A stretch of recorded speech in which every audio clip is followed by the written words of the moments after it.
ये कहानी हरियतपुर नाम के एक छोटे से गांव की है। गांव के लोग सीधी सादी जिंदगी गुजारते थे। ज्यादातर लोग किसान थे जो अपनी रोजी रोटी के लिए आसमान की बारिश पर भरोसा करते थे। उन्हीं में से एक किसान था, मोहन।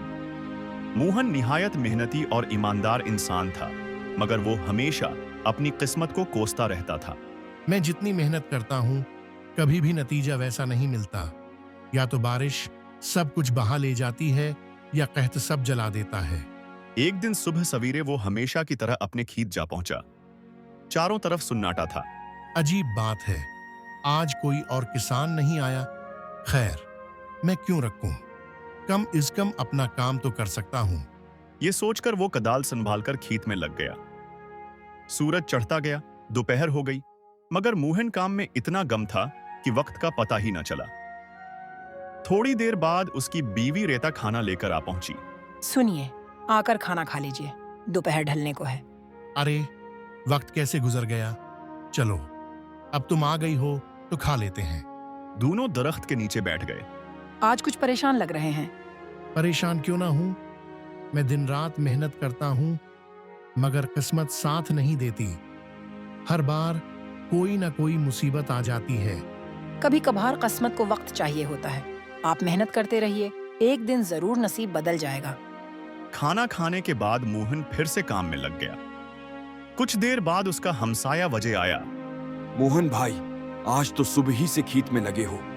हाँ भाई, और तुम आज बहुत देर से आए हो। सोचा पहले खाना खा लूं, फिर काम करूं, लेकिन तुम्हारे चेहरे पर फिक्र साफ नजर आ रही है। क्या हुआ? क्या बताऊं भाई, हर साल कोई ना कोई आफत आ जाती है।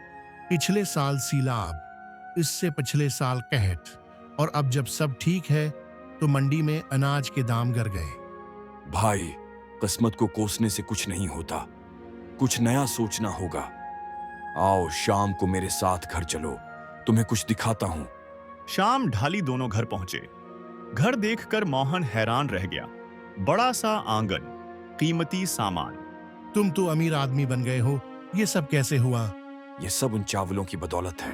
ये कोई आम चावल नहीं, ये चीन से मंगवाए हैं। मैं अपनी खराब फसल में ये मिला देता हूं और फिर मंडी में बेच देता हूं। किसी को पता नहीं चलता, नफा कई गुना बढ़ जाता है। मगर ये तो धोखा है। अगर किसी ने खा लिया तो बीमार हो सकता है।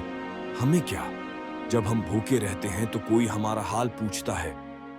दुनिया खुद गरज है, हमें भी अपना सोचना चाहिए। नहीं भाई, मैं किसी की जान से खेलकर दौलत नहीं कमा सकता, चाहे गरबत ही क्यों ना झीलनी पड़े। वो वहां से निकलकर अपने घर की तरफ चल पड़ा।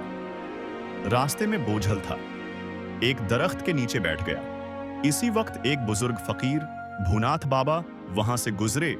बेटा, क्यों परेशान हो? मोहन ने सारा हाल सुना दिया, अपनी बदकिस्मती, वजह की पेशकश और अपनी उलझन।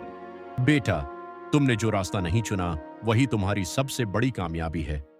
बराई से मिला माल वक्ती खुशी देता है, मगर जिंदगी भर का पछतावा बन जाता है। बाबा ने उसे एक छोटी सी जादुई मुट्ठी की पोटली दी।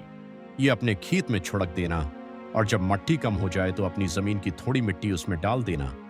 याद रखना, उसे कभी खाली ना होने देना। मोहन ने वैसा ही किया। अगली सुबह जब वो खेत पहुंचा तो आंखों पर यकीन न आया। सारा खेत हरा भरा था। फसल ऐसी थी कि पूरे गांव में चर्चा हो गया। अब मोहन अपनी किस्मत को कोसना भूल गया था। उसे समझ आ गया था कि कामयाबी मेहनत, सच्चाई और सब्र से मिलती है, न कि धोखे से। इस तरह मोहन और उसकी बीवी अच्छी जिंदगी गुजारने लगे।